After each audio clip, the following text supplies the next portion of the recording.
Hi, just before we begin, I wanted to take a short minute to talk to you about how you can get your hands on something new from the Welsh History Podcast. Thanks to TeePublic, we have a new online store. From t-shirts, stickers, hats, and everything in between, you can find them there, so have a look around, and you can do that at TeePublic, that's T-E-E public.com/stores/Welsh-history-podcast. Thanks, everybody, and on with the show.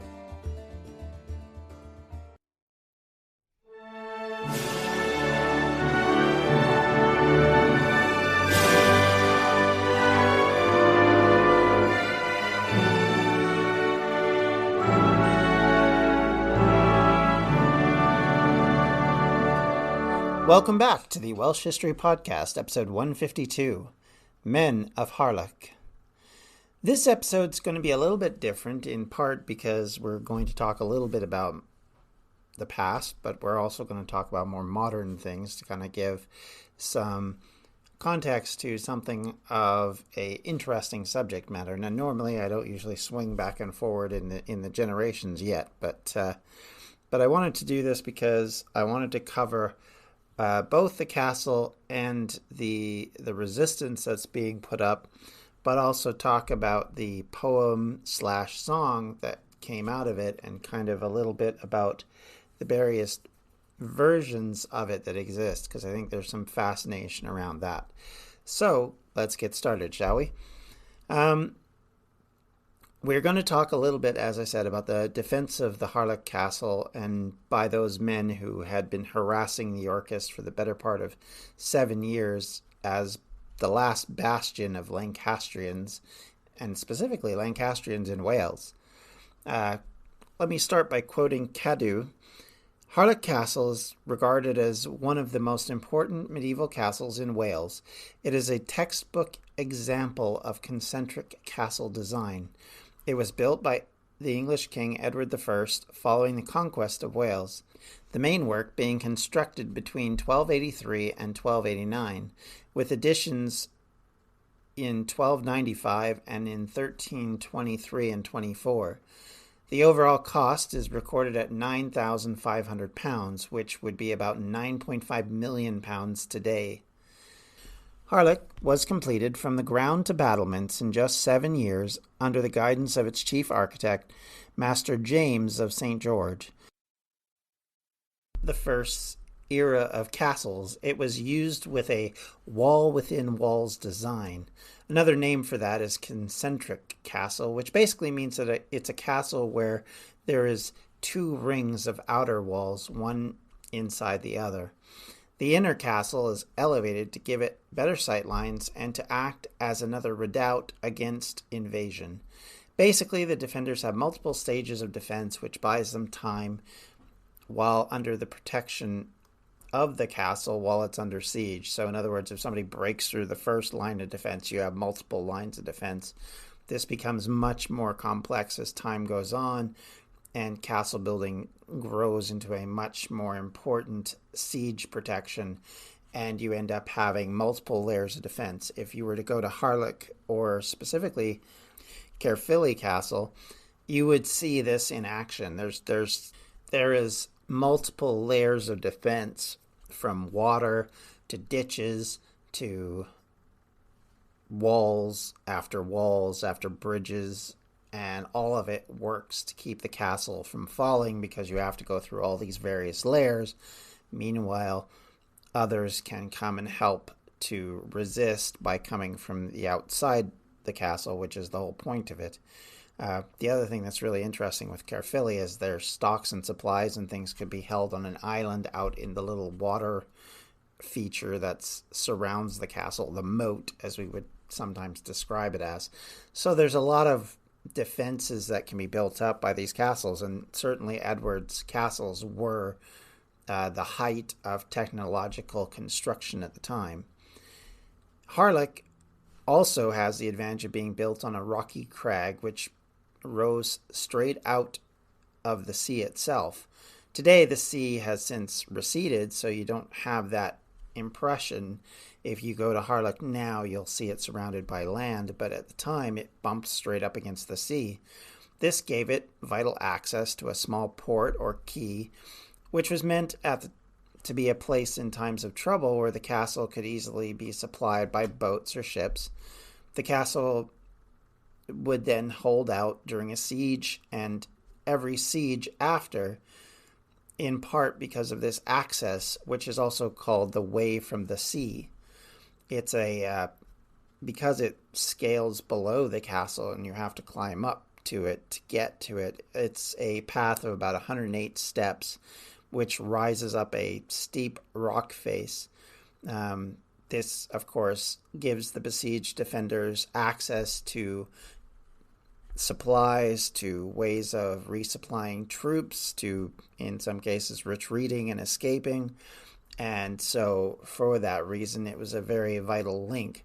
So, a key point to taking this castle is cutting off these links, cutting off ways of resupply, which, of course, would happen occasionally, but largely the reason why this castle continued to be a thorn in the side of Edward was because of the fact that it could resupply itself consistently and keep itself from being taken.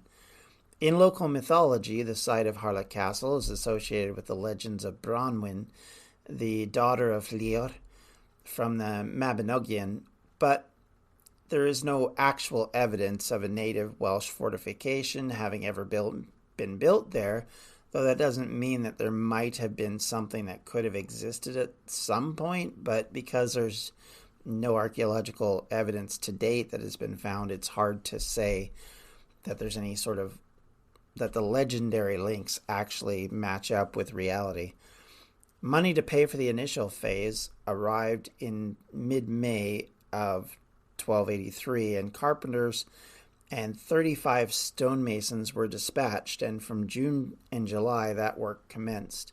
During the construction, King Edward actually visited the castle site, and by the winter of 1283, the first 15 feet or 4.6 meters of the inner walls were constructed, allowing the castle to be defended in the event of an attack even at that early stage.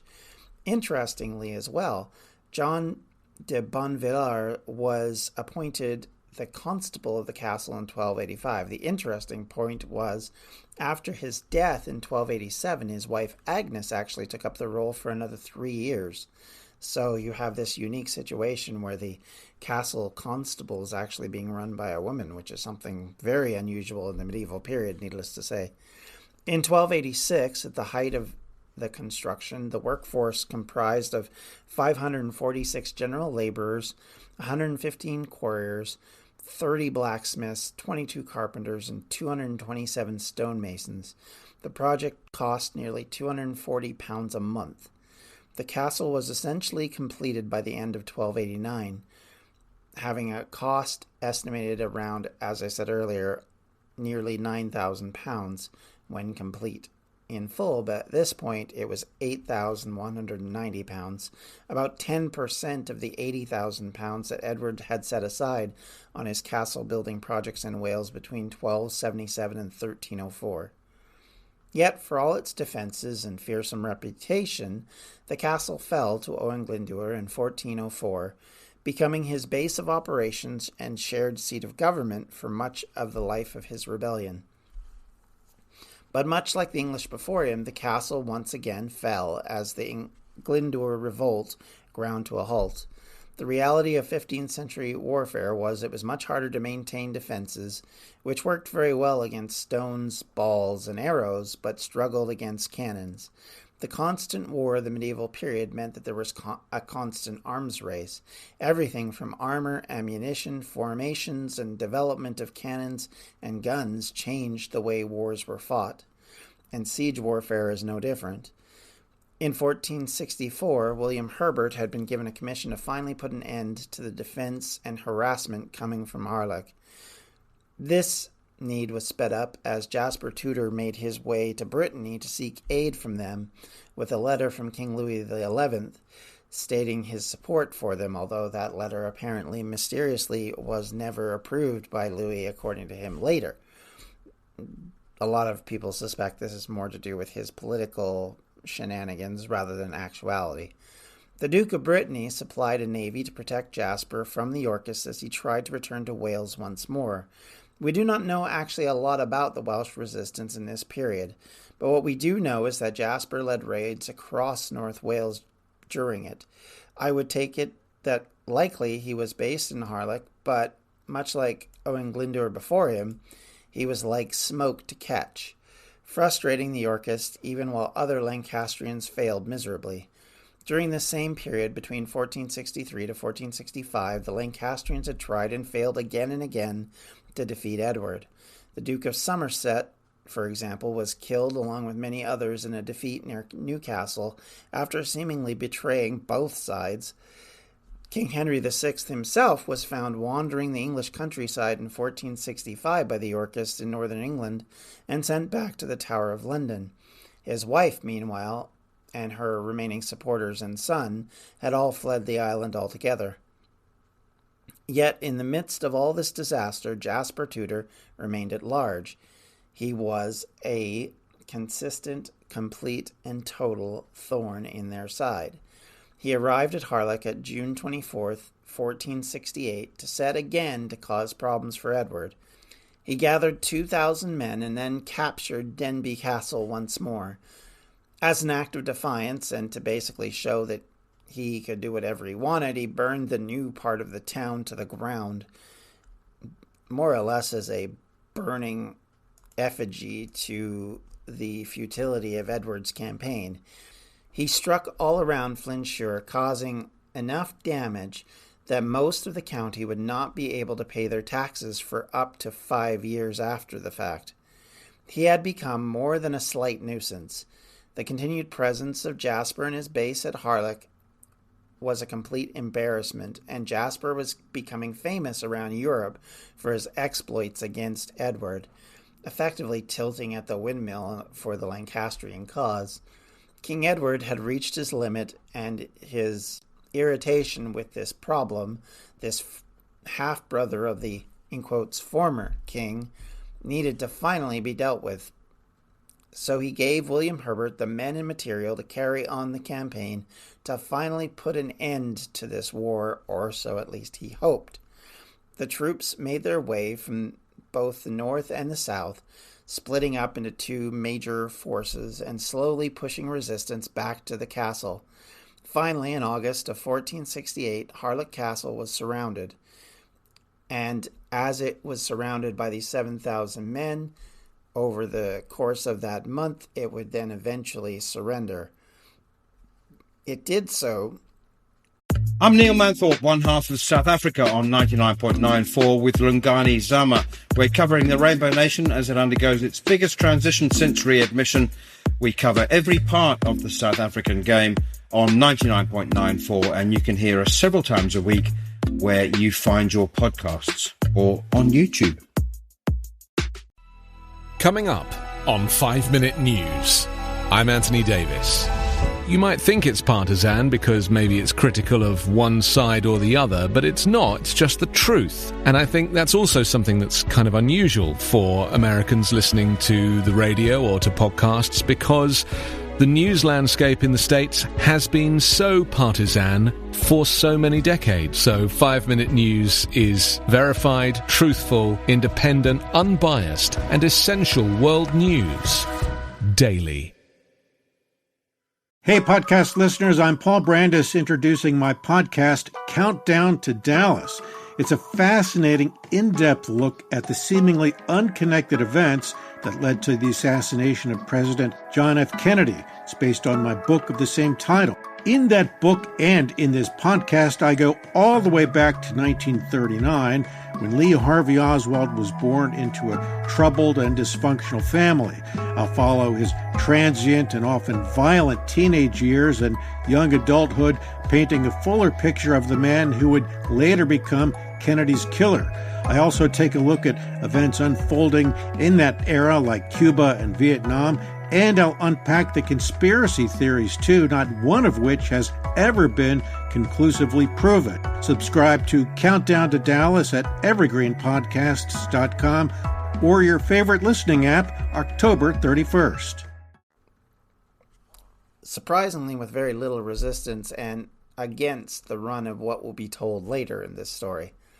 Poet Hywel Dafydd told of men being shattered by the sounds of the guns, with 7,000 men shooting at every port, their bows made from every yew tree, which sounds like a myth made to defend those who gave in, likely because they knew they were beaten rather than from some sort of shell shock or arrow shock. I don't know exactly what the term would be.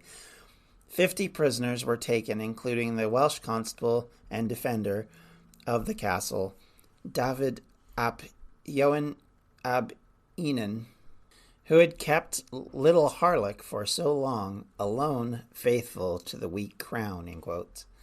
Likely, its defenders saw little point in trying to hold out against a massive army arrayed against it, and on August 14th, 1468, the defense of the Harlech castle, the last Lancastrian resistance in Wales, came to an end. However, Jasper Tudor remained able to escape once more. Jasper is said to have made his escape either in a small boat or by hiding amongst the locals as a ship worker carrying a bundle of pea pods. Considering how wily Tudor had been at escaping over the years, it would not be a complete surprise if this is somewhat accurate. Jasper was able to get away and return to Brittany to continue to harass the Yorkists, much to the frustration of all of them. The legend of the Men of Harlech has taken on a life of its own ever since. There is a bit of conflict over the foundation of the famous poem and to whom the Men of Harlech refers.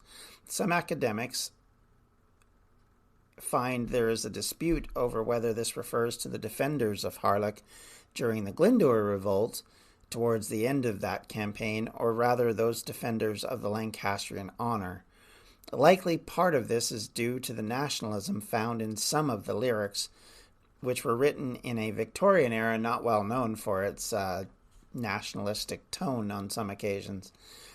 The familiar music that accompanies the song was first published without words in 1794 as Gorhorfed Gyr Harlech, in English, March of the Men of Harlech, in the second edition of The Musical and Poetical Relics of the Welsh Bards. But it was said to have come from an earlier song, which we have little to no evidence of. That, of course, doesn't mean that it could not have been composed earlier, but we just really don't know one way or the other. And if Welsh history has taught me anything over the last few years, it's that without providence, it's likely a myth. The earliest version of the lyrics actually come from a printed version published around 1830. It was also printed over the years with other versions with different words. In fact, there are so many that honestly I couldn't quote them all here. Sometimes that means the same tune would be used with different lyrics, much like, as examples, My Country 'Tis of Thee in the USA, which is just God Save the Queen/King, repurposed to be one of the young country's first national anthems, which, not going to lie, feels a bit weird when I hear it. The first Welsh lyric version of Men of Harlech was published in the Gems of Welsh Melody, edited by John Owen, a Welsh poet, in 1860. An edition containing Welsh and English lyrics was then published in Ruthin, Wales in 1862. The song was published in Volume 2 of the 1862 collection Welsh Melodies, with Welsh lyrics by the Welsh poet John Jones, or also known by his bardic name as Talheran, and the English lyrics by Thomas Oliphant, president of the Madrigal Society. Another source attributed to the Welsh words to the poet John Cerrig Hughes, first published in 1890, and it says the English words were published during 1893, but obviously this was clearly predated by many times. Older listeners of this podcast, or people who may have a fondness for older movies, may remember hearing this song in both the 1941 movie How Green Was My Valley or from the 1964 movie Zulu. However, the words in that particular version are changed, and the song is very popular, actually, amongst militaries across the Commonwealth, including Canada and Australia and various places, where it is used as regimental songs on a few occasions.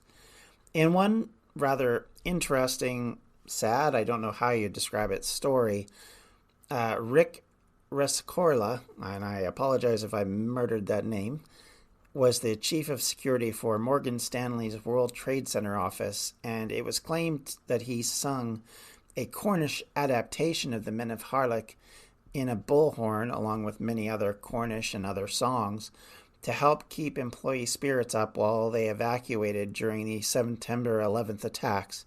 And after helping save more than 2,700 employees, he returned to the tower to help evacuate others until it collapsed.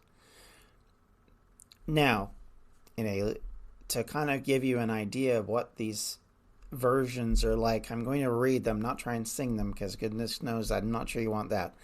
But just to kind of give you a few examples, we'll read 3 so you can see how very different and very unique they are. The Zulu one is even more different, which is all very odd. So what we'll do is we'll start actually with the one I find most interesting out of the English translations, which is the John Oxenford version, which is, Men of Harlech, march to glory. Victory is whoring over the ye. Bright-eyed freedom stands before ye. Hear ye not her call? At your sloth she seems to wonder.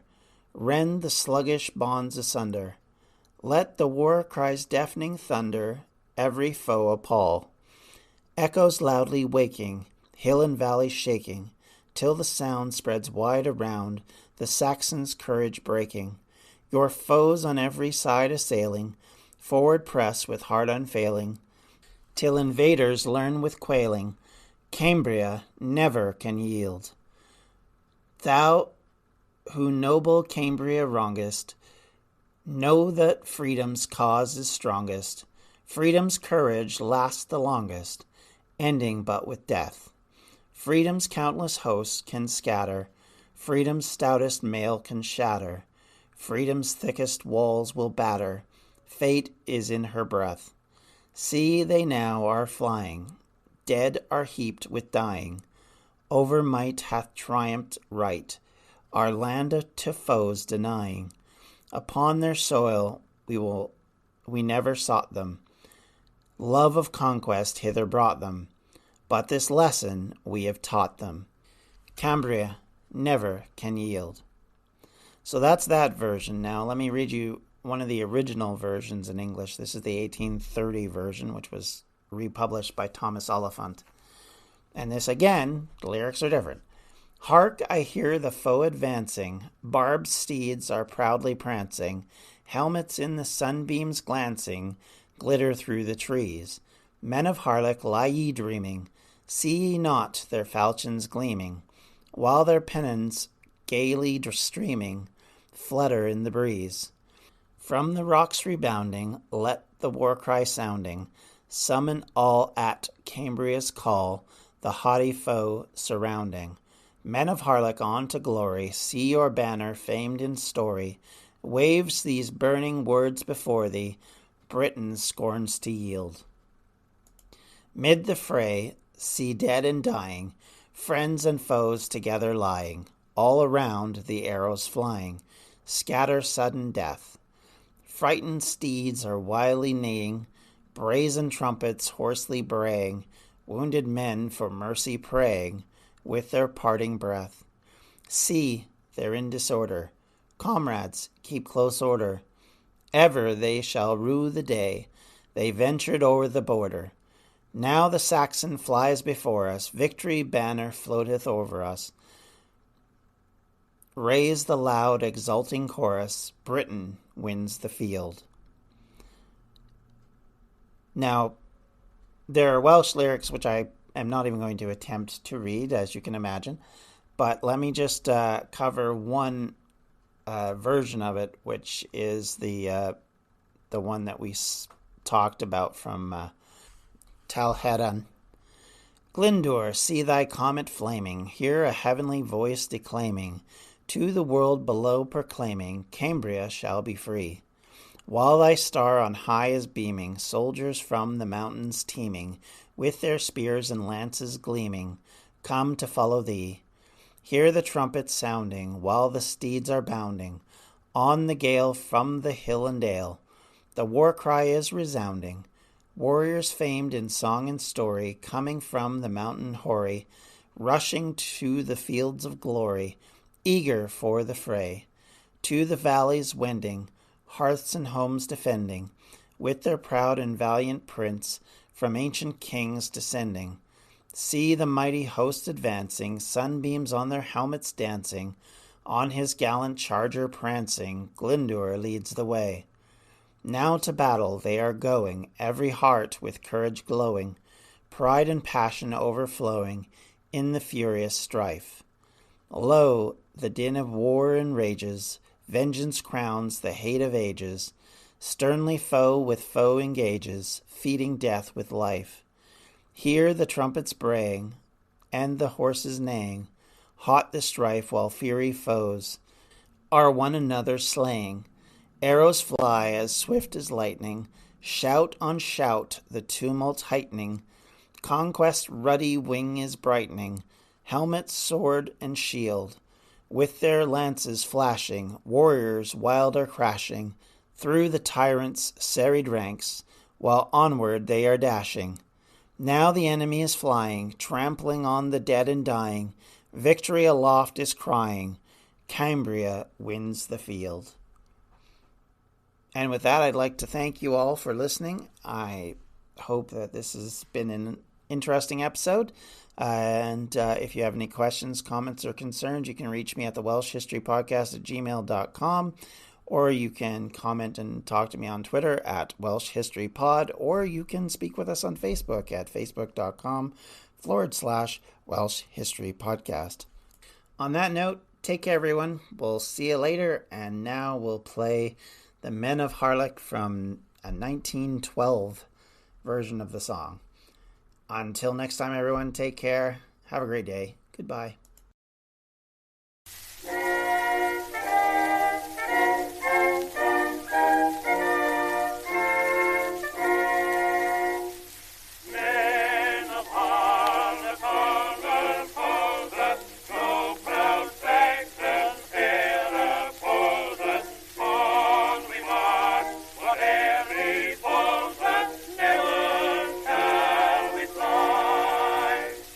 Over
This has been a Distractions Media production. For more info, you can check out everything we do at distractionsmedia.com.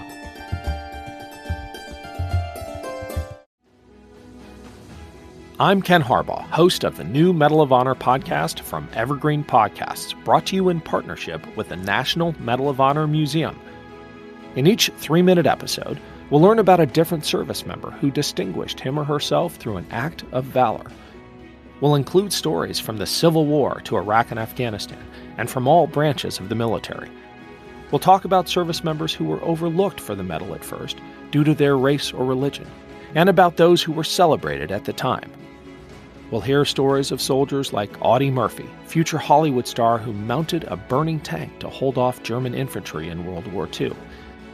And people like Dr. Mary Edwards Walker, a Civil War Army doctor and the only woman to receive the Medal of Honor so far. Learn about these heroes and more wherever you get your podcasts.